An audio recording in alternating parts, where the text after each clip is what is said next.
Donc, vous cherchez Sarah. Alors, que se passe-t-il avec Sarah? Alors on crie, ma mère gueulait et tout le monde criait Sarah, Sarah, Sarah. Et ensuite tous les matelots aussi criaient, c'est un tout petit bateau, mais il y avait des matelots, un minesweep ou quelque chose comme ça. Et ils criaient Sarah, Sarah, Sarah, where is Sarah? Et un matelot a dit She's here, I've got her. Elle est rentrée et on est parti. Maintenant, le fait d'avoir embarqué, vous commencez à Non, je me suis endormi sur le vous banc. êtes endormi, mais vous avez laissé Je suis descendu dans le ventre de l'avion, du bateau. bateau, oui, et il y Mais, avait mais là. seulement vous avez laissé une partie de votre famille en Belgique. Oui. Donc, comment faites-vous le point à ce moment-là, vous qui êtes presque sauvé? Je suis, Et une partie- je suis dans le bateau et je pense qu'on a laissé toute la famille. Vous avez laissé qui?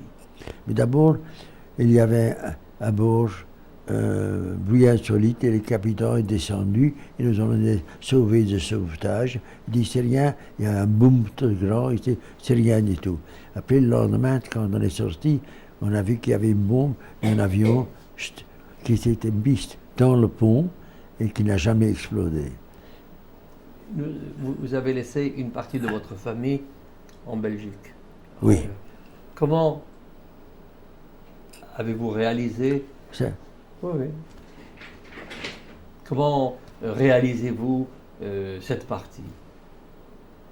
écoutez, on était tellement occupés de ce moment, de se sauver soi-même, qu'on n'avait pas tellement réussi jusqu'après la journée suivante, qu'on a pensé, mais toute la famille n'est pas venue. Mais vous avez laissé qui Et ils nous ont laissés. derrière vous? Et j'ai derrière nous. Et alors, je me Vous avez rappelle, laissé qui derrière vous? c'est-à-dire en passant avec la voiture, j'avais vu une camionnette qui avait brûlé et qui était semblable. Et j'avais l'idée que c'était la camionnette où tous les beaux-parents, tout le monde était. Heureusement, ça n'était pas le cas, parce que c'est fort difficile de reconnaître une voiture carbonisée d'une voiture qui est non carbonisée. Et qui criait, nous voulons aller en Angleterre, nous voulons aller en Angleterre. Mais ils roulaient à sens inverse de chez nous. Donc avant qu'on ait des deux mots, ils étaient déjà perdus dans la file des voitures qui tous allaient de nouveau à l'intérieur de la Belgique. Et c'est comme ça que le contact c'est terminé? C'est terminé, c'est le contact. Par vrai, on a très regretté parce qu'on n'a plus de nouvelles jusqu'à ce qu'ils soient morts. Il n'y en a pas de nouvelles non plus. Donc comment s'est passée la traversée pour vous de Dunkerque? Comment s'est passée la traversée de ce port, Dunkerque, en Angleterre? Bon, donc j'avais le capitaine avait dit, il descendit dans la cale, il y avait un grand bruit, il dit, je vous donne tous des bouées, c'est seulement un incident technique, on va arranger ça par après, quand je serai au port.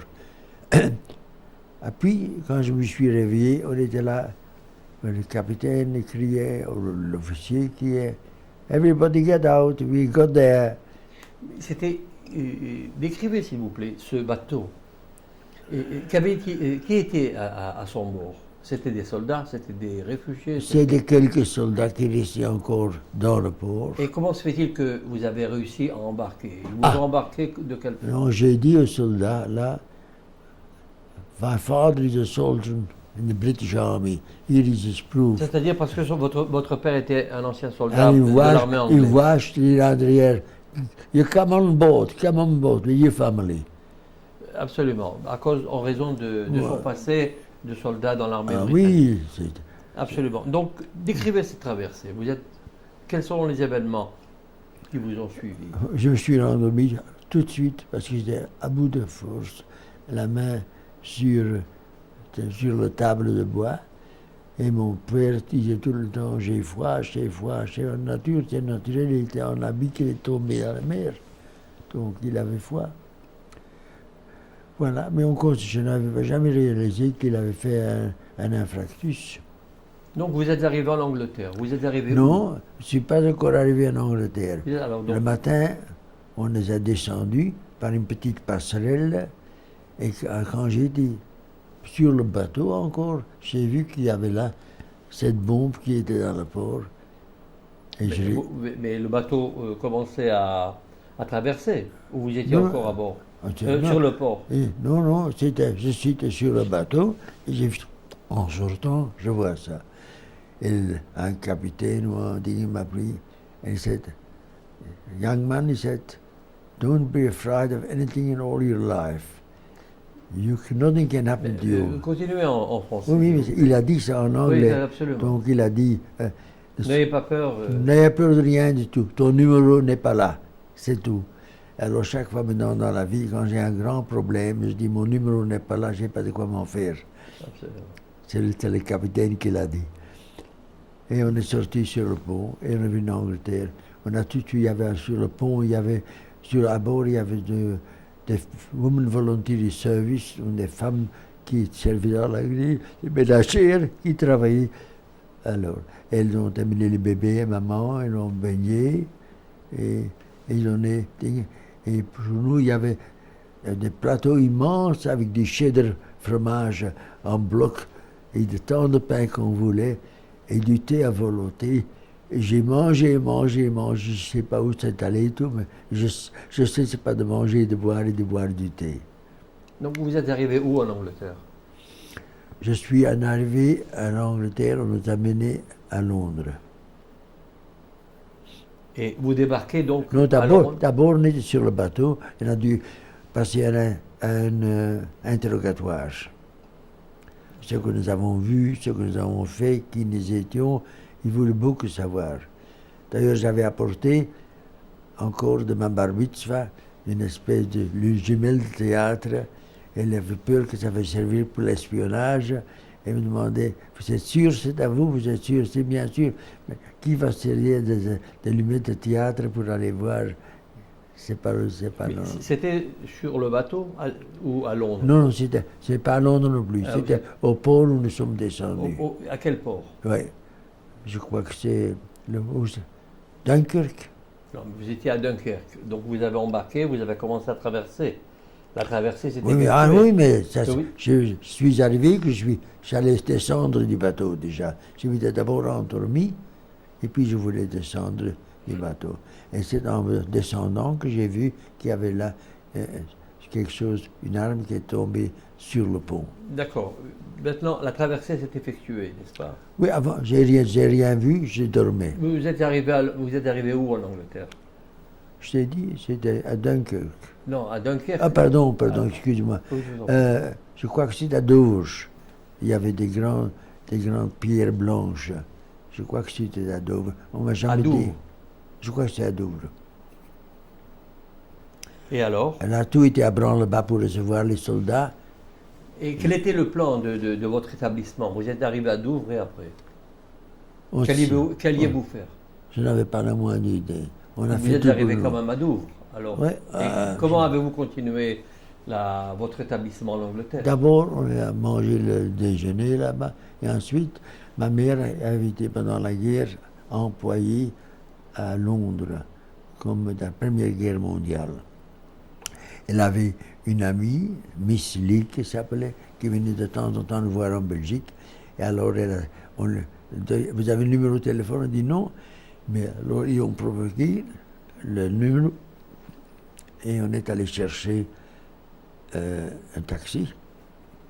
On nous a amené un taxi et nous sommes allés, la famille, chez Miss Lee, à la maison. Où? À Douvres? À Londres. À Londres. À Londres, oui.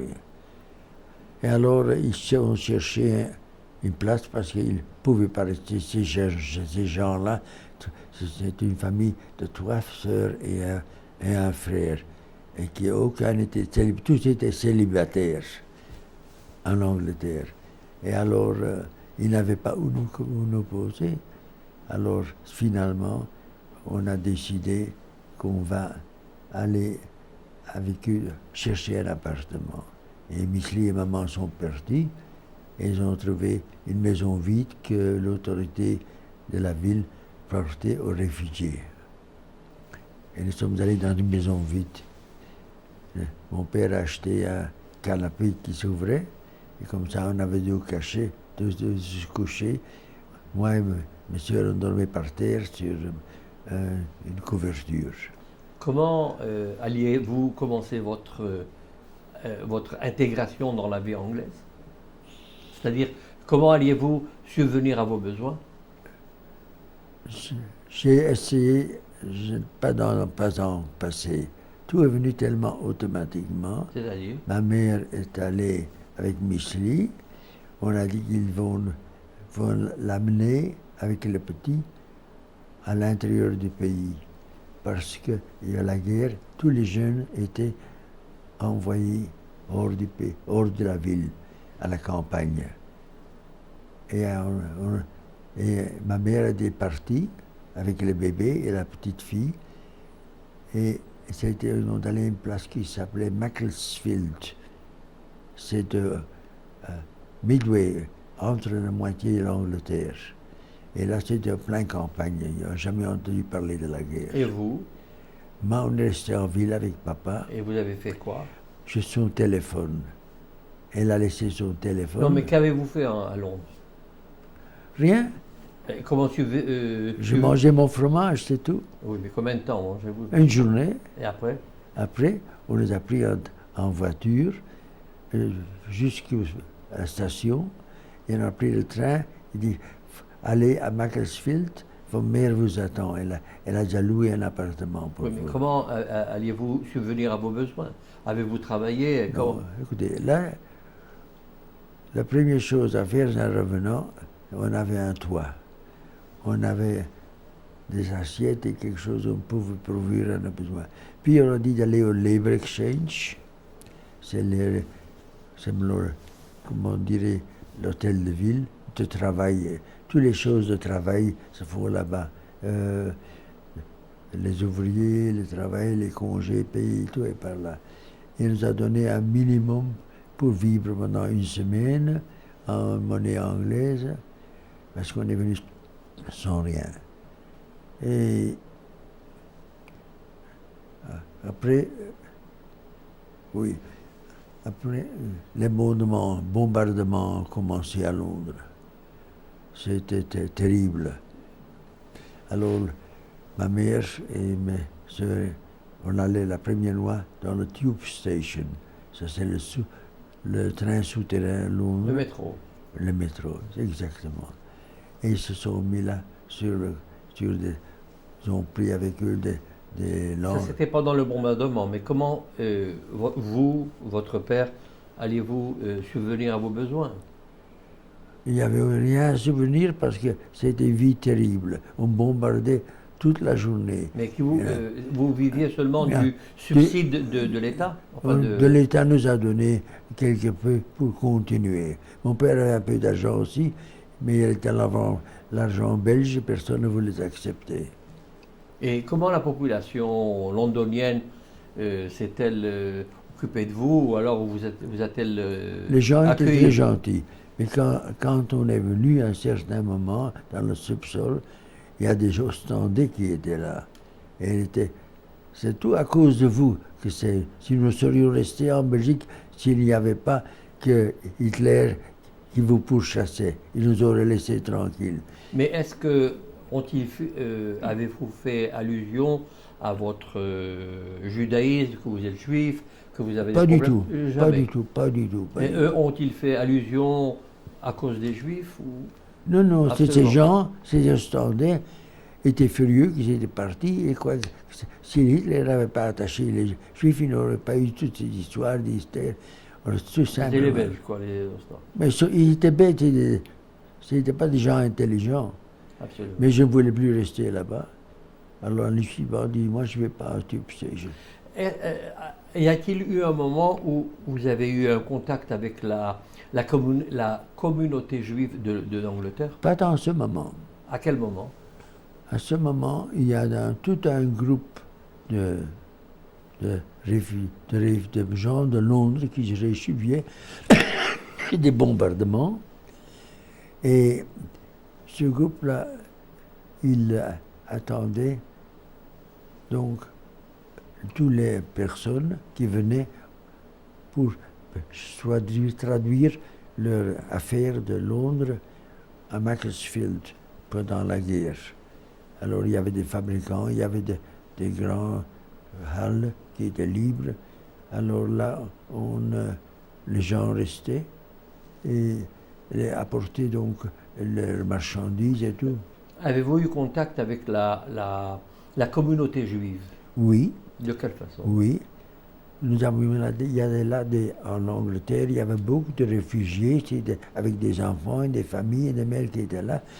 Et à Macclesfield, il y avait un monsieur Cohen qui avait un magasin où il vendait toutes sortes de tissus et de couvre-tables, n'importe quoi. Et sa femme aussi, Madame Cohen, était très gentille. Il s'est proclamé chef de la communauté juive. Il a loué 2 chambres où on a fait une petite synagogue. Moi, on m'a mené à l'hôtel de ville, comment est-ce que vous direz, ça s'appelle, où on donne du travail. Et j'ai reçu du travail en qualité de quoi? Imprimeur sur soie. C'est un travail fort pénible. Ce qu'il fait avec un cadre. Il y a un squeegee, c'est une espèce qui va en haut et en bas. Et on fait passer à travers le voile le dessin qui est dessus. Et ça vient sur la pure soie qui est collée sur une table de 40 mètres de long. Et moi, je venais comme serveur. C'était le plus pénible et le moins intelligent des travaux. Pénétrer à poudre de ce câble d'une chose dans l'autre trou. Et ceci, vous aviez travaillé combien de temps? Mais comment vous faire du commerce quand on n'a pas de sous? Non, combien de temps avez-vous travaillé dans... Oh, quand même 3 mois. Et après?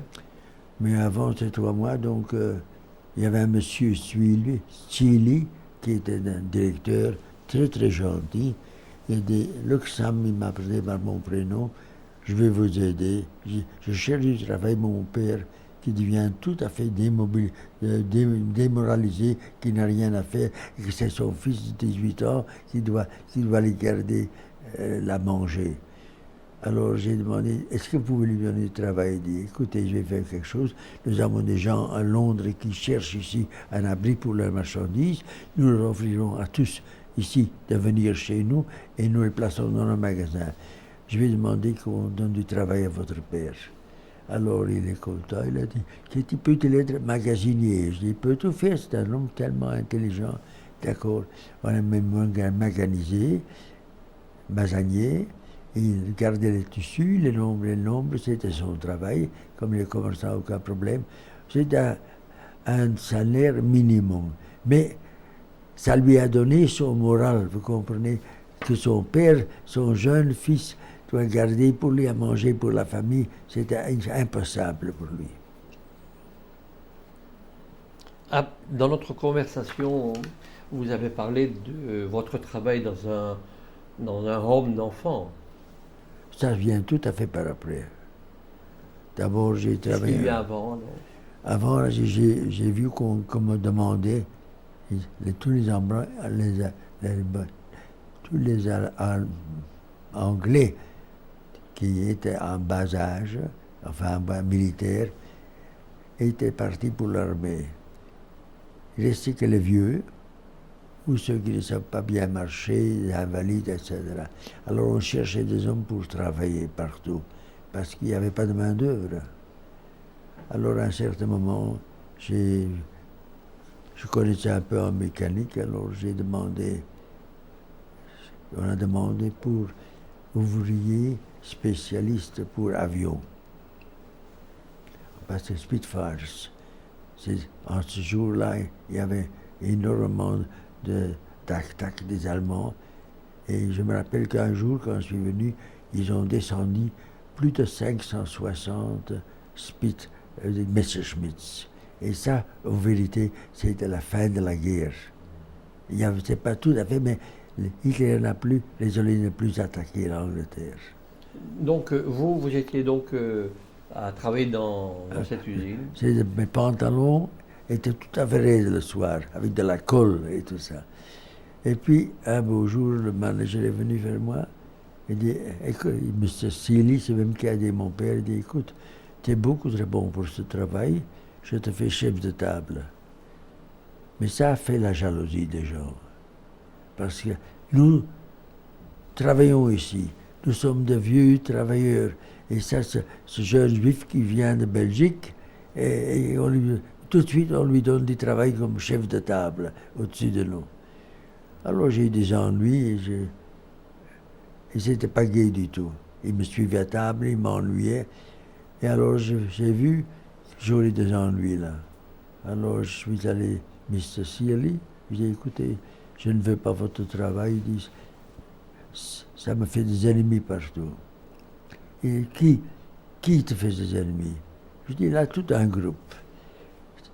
On va voir, dit-il. J'avais peur qu'on me ferait n'importe quoi. Les ouvriers, c'était pas des gens très, très, très aimables quand il ne fallait pas l'être. Et il dit, mais qui c'est? C'est nous. Ah, pourquoi? Il vient nous chipper notre travail, ça ne se fait pas. Il est appelé là une semaine, il est déjà chef de table. Nous attendons déjà depuis des années, on n'a toujours pas chef de table. Écoute, dit le directeur, si vous saviez ce que lui, il sait, l'intelligence, pouvez-vous distinguer la peinture bleu marine de la brune? Alors il dit, je ne sais pas. Eh bien, demandez, je ne lui ai jamais demandé, demande comment est-ce que tu distingues la peinture brune de la noire? Alors je peux donc ma main, c'est-à-dire, s'il y a du bleu en fond, on voit que c'est du tissu bleu marine. Si c'est du brun, alors c'est, voilà, dit-il, c'est simple. Oui, mais dans c'est aussi, oui, mais vous ne saviez pas avant. Alors écoutez, ce premier qui touchera ce garçon, il peut prendre ses habits et sortir, on ne veut plus ici. Ici, on ne fait pas la politique. C'est le grand calme. Je dis, vous avez entendu? Je ne veux pas ici de politique de personne. Il est un ouvrier comme les autres. Il fait son boulot, il est payé pour ça. Et si quelqu'un n'est pas content, il vient toujours partir. Ça, je trouve la belle chose que ce monsieur Seely a fait. Je ne l'oublierai jamais. Ensuite, après ce travail, qu'avez-vous fait? Oui. Qu'avez-vous fait après ce travail? Après ce travail, on a demandé des ouvriers qualifiés pour l'aéronautique, pour les avions. C'est toujours dans le même cadre. Mais dans notre conversation, vous avez parlé de ce homme d'enfant. Ça, c'est beaucoup par après. C'est beaucoup après. Mais le fait d'avoir travaillé à droite, à gauche, c'est toujours dans le même cadre. Oui. Puis j'avais trouvé un nouveau métier aussi. Je me suis allé dans toutes les grosses firmes et j'ai dit que je suis traducteur. Comme je parle 8 langues, ce n'était pas un grand problème. Et ils disaient, vous ne devez pas louer d'ouvriers, traduisant. Moi, je vais vous traduire toutes vos lettres de l'étranger qui sont écrites dans mes langues. Et par ensuite, je vous renvoie par courrier la traduction. Il dit, qu'est-ce qu'on fait pour le retour? C'est fort simple. Eux, ils vous ont écrit dans leur langue. Vous leur répondrez dans votre langue. C'était l'idée. Et ça, comme ça, ils ne devaient pas tenir. Et chaque fois, ils venaient à la maison, il y avait des lettres qui étaient arrivées pour moi. Je donnais la traduction, je l'envoyais par courrier. C'est pas très cher. Oui, s'il vous plaît. Puis je donnais par après, j'ai donné des cours de français à l'armée. Ils sont venus me chercher, ils m'ont dit on a besoin pour, ça c'était après, pour l'invasion de l'Europe, tu sais, sans doute que ça va venir. C'est-à-dire 1944. Ils ont des ouvriers qui parlent le français. Parce que sinon ça va pas aller. Est-ce que tu peux donner des cours français? Pourquoi pas? Alors j'ai pris donc des soldats qu'on m'a envoyé. Le fait de vivre en Angleterre, saviez-vous ce qui se passait à la communauté juive européenne? Si. De quelle façon? Nous avions le groupe juif de M. Cohen. Il avait apporté dans le village de Manchester un boucher pour faire tous les poules qui se trouvaient pour se faire cacher. Et ma mère gagnait sa vie un petit peu en vendant des poules aux juifs riches qui s'étaient plantés là-bas et qui voulaient de la viande cachère. Saviez-vous ce qui se passait aussi à la communauté juive d'Europe, en Bien. Pologne, en France, en Allemagne? C'était le grand silence. On ne parle rien de ça. Vous ne saviez rien? On savait. J'ai rien eu de nouvelles de mes parents. Jusqu'à la fin de la guerre? Non, on a eu une lettre de la Croix-Rouge qui est venue une fois et disant que les Bambins sont rentrés dans nos appartements. Après, j'ai entendu par des voisins que mon grand-père et mon grand-père, qui ne pouvait pas marcher, était malade, on l'a jeté par le deuxième étage par la fenêtre. À quel moment avez-vous appris cette histoire? C'est tout un temps. Hein. C'était après la guerre? Non. C'était pendant l'époque en Ah Angleterre? là, pardon, non. Ça, j'ai appris après la guerre. Des voisins qui m'ont dit ça. Pour ici, l'instant, lorsque vous êtes de on votre savait séjour, rien. vous ne savez rien. Une fois, les lettres qu'on est tous là-bas. Quelles étaient les raisons ou les mobiles d'avoir travaillé dans pour enfants? J'ai pas encore travaillé dans le room pour enfants. Ah, vous n'avez jamais travaillé? Non, pas encore. D'abord, j'ai travaillé dans les avions. Oui. Et je suis allé là-bas. Et je suis pour réparer et fabriquer les Spitfire, les avions. C'est-à-dire, vous avez travaillé de quelle époque à quelle époque, à votre avis? Période 3 ans à peu près, je crois. Et ensuite? À première vue. Oui. Et ensuite, j'ai fini ce travail. J'ai été contre-maître là-bas. J'ai reçu un manteau blanc. Et j'avais le chef, M. Wilson, il est très gentil, il m'appelait dans son bureau. Il dit, "Look, Sam, are you Jewish?" Il dit, bon, ça commence. Il says, "Yes, I am." Well, il says, "Je voudrais, on va commencer faire les voitures." C'était donc de Rolls-Royce qui faisait les avions. Et on a besoin de gens qui 4000 et des pièces pour faire un moteur. On a besoin de quelqu'un qui tienne une comptabilité de comment on a en stock, combien on a donné et combien il faut recommander pour ça. Ça fait partie des détails de votre travail. Oui. Mais il m'a donné. Il voulait. Absolument. Non, d'abord je faisais le travail comme tous les ouvriers et mécaniques. Mais alors on m'a dit non, tu vas plutôt faire ça, ce que tu dis. Et alors j'ai fait tout ce que ça et ça marchait. J'ai dit aux filles, on va prendre chaque pièce un numéro. Et quand ça, c'est une particularité de votre travail. Ceci nous amène en quelle année déjà? C'est de 2 années avant la fin de la guerre. C'est-à-dire 1942. Pardon? 43. Peut-être, écoutez, on a perdu toute notion Absolument. de temps. Donc c'était une partie générale de votre travail, et ça c'est le fait de partager, c'est une particularité de votre travail. Et je devais faire cette pièce, tous ces gens, oui, absolument, 2002, 2003, 2004, juste des numéros, et dès que ça sortait du magasin. Oui, absolument, mais ça c'est une particularité de votre travail. Quelle est une autre particularité de votre séjour en Angleterre? Vous avez fait quoi? Entre autres, du fait d'avoir travaillé dans une usine d'avion. On a besoin d'argent pour toute une famille. Pour deux, s'il vous plaît? Ma famille devait manger. Oui, absolument. Alors, j'ai une des petites chambres où je dormais. Le soir, je changeais en salle de cours et je donnais à des groupes qui voulaient pour des collégiens apprendre le français. Je les invitais chez eux et je donnais des cours de français. D'accord. Toutes les petites choses ensemble, ça en fait quelque chose. Mais quelle est la grande chose que vous avez fait, entre autres?